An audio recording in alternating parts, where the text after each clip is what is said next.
सुबह की पहली किरणें पड़ते ही शहजादी सारा का महल जगमगाने लगता।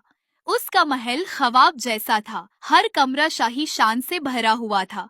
ये महल शहजादी सारा का था। सारा अपनी जिंदगी नहायत शान व शौकत से गुजार रही थी। एक ऐसी जिंदगी जिसका ख्वाब हर कोई देखता है। महल के अंदर एक खास कमरा सिर्फ कपड़ों के लिए मखसूस था। रंग बरंगे धागों से सजी हुई पोशाकें और शीशे की अलमारियों में तरतीब से रखे गए जूते, जिनमें हर लिबास के लिए अलग मैच होते। इस कमरे में रोशनी हमेशा जगमगाती रहती। एक दूसरा कमरा उसके मेकअप के लिए था, जहां कीमती खुशबुओं से बहरे शीशे, सुनहरे लिपस्टिक्स, चमकदार आंखों के शाइनर्स और हर रोज पहनने के लिए ताजों की लंबी कतार उसका इंतजार करती थी।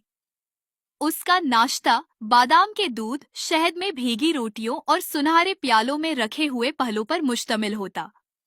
उसका गुस्ल फूलों के पानी से किया जाता और उसके जिस्म पर रोज पेटल्स निछावर किए जाते। मगर सारा अक्सर अपने खूबसूरत कमरे के सिंगे मरमर के फर्श पर चुपचाप बैठकर आसमान को तकती रहती। क्या खुशी सिर्फ इन चीजों में है? वो खुद से अक्सर पूछती। लेकिन इन सब के बावजूद सारा की आंखों में एक अजीब उदासी थी। वो अक्सर अपनी सोने की बालकनी से दौड़ दौड़ जंगलों को देखा करती, जैसे वहां कोई उसे आवाज दे रहा हो। मुल्का माँ हर रोज सारा को शाही आदाब सिखाती थी। तख्त पर बैठने का तरीका, मेहमानों से बातचीत का अंदाज और दरबार के उसूल।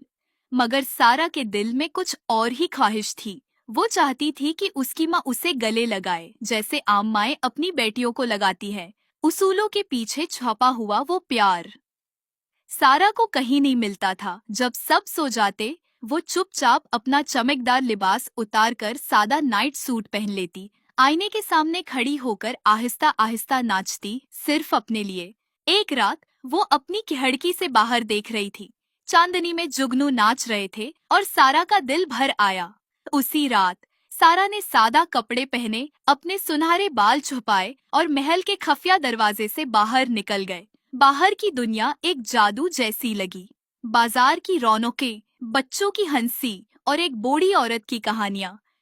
पहली बार सारा ने महसूस किया कि वो जी रही है। उसने चाय पी, बच्चों के साथ खेला और सितारों के नीचे सोई। जब सारा वापस लौटी, मलिकी माँ का चेहरा गुस्से से कांप रहा था। उन्होंने कहा, तुमने शाही कानून तोड़ा है, कैद खाने में जाओ। कैद खाने की सर्द पथरीली दीवारें सारा को घूर रही थी। तभी चांदनी दीवार पर पड़ी और कुछ चमकने लगा। चांदी के फूल एक एक करके उभरने लगे। फिर अचानक दीवार में एक जादुई दरवाजा खुल गया।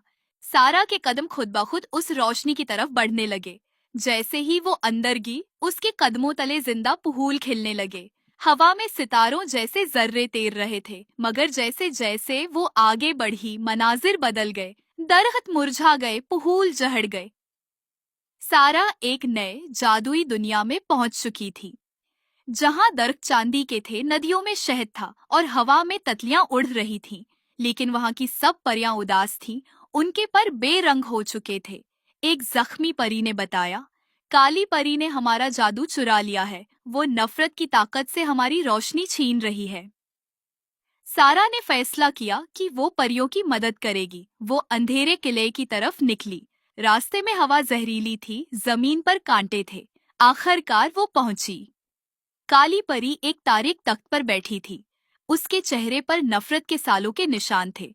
उसके हाथ में एक जादुई कुफल था, जिसमें परियों की ताकत कैद थी। काली परी बोली, मोहब्बत कमजोरी है। मैंने सब कुछ नफरत से हासिल किया। सारा ने नरमी से कहा, तुम्हारे दिल में भी कभी मोहब्बत थी, मैं उसे वापस लाऊंगी। सारा ने एक लम्हे को आंखें बंद की, लेकिन फिर वो आगे बढ़ी और उसे गले लगा लिया। अचानक आसमान ठहर गया। अंधेरी परी की आंखों से आंसू निकले। तुम्हें मुझसे नफरत नहीं, सारा ने कहा। तुम अकेली नहीं हो, तुम भी परी हो, तुम भी रोशनी का हिस्सा हो। उसी लम्हे आसमान से रोशनी की बारिश होने लगी। सब परियों के पर जगमगा उठे, खुशियों की लहर दौड़ गए। काली परी बदल चुकी थी। वो सारा के कदमों में बैठ गई। शहजादी, तुमने मेरी जिंदगी बदल दी। सारा ने मुस्करा कर कहा, नहीं, तुमने खुद को बदला है। मैंने सिर्फ तुम्हें याद दिलाया कि तुम कौन हो। तुम्हें सजा नहीं, सिर्फ मोहब्बत की जरूरत थी।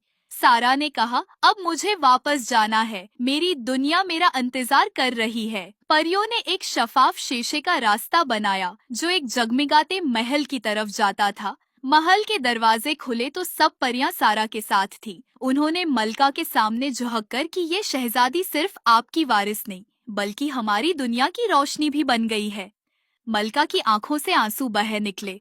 सारा, मुझे माफ कर दो, मैं तुम्हें समझ न सकी। मलका माँ, जिनकी आंखों में आंसू थे, पहली बार अपनी बेटी को गले लगाया। उस ताजपूशी पर दोनों दुनिया के लोग मौजूद थे, इंसान और परियां। फूलों की बारिश हो रही थी और हर तरफ गीत गूंज रहे थे।